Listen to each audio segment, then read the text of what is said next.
Bismillahirrahmanirrahim.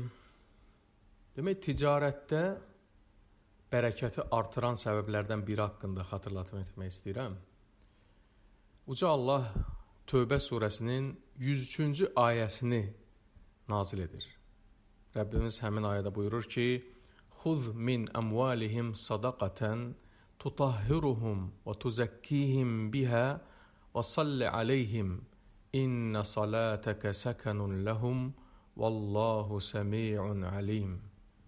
Onların mallarından sədəqə götür ki, bununla onları pak edib təmizə çıxarasan. Onlar üçün dua elə. Çünki sənin duan onlar üçün bir təskinlikdir. Allah hər şey eşidəndir, hər şey biləndir. Bu ayə nazil olanda ki, onları təmizləmək üçün onların mallarından sədəqə götür, bəzi sahabələr yoxsul idilər və sədəqə verməyə heç bir şeyləri yox idi. Gedib bazarda fəhlə kimi çalışaraq başlayırlar pul qazanmağa ki, onu sədəqə versinlər. Ümumiyyətlə, ticarətlə məşğul olan hər bir adamın niyyəti belə olmalıdır ki, əldə etdiyim gəlirdən həm özüm, həm də ailəm faydalansın, digər tərəfdən də sədəqə verim, başqaları faydalansın.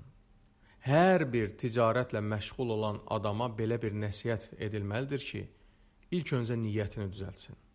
Niyyət etsin ki, ticarətdən əldə edəcəyim gəlirdən həm özümə, ailəmə, övladlarıma sərf edim, həm də sədəqə verim, başqalarına da fayda verim. Belə niyyət edərək ticarətlə məşğul olan adamın ticarətinə Allah bərəkət verir.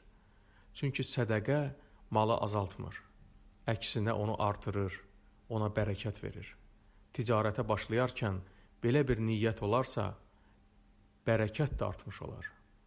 Tacir olan adam çalışmalıdır ki, əldə etdiyi qazancın bir hissəsini ehtiyacı olanlara sədəqə versin.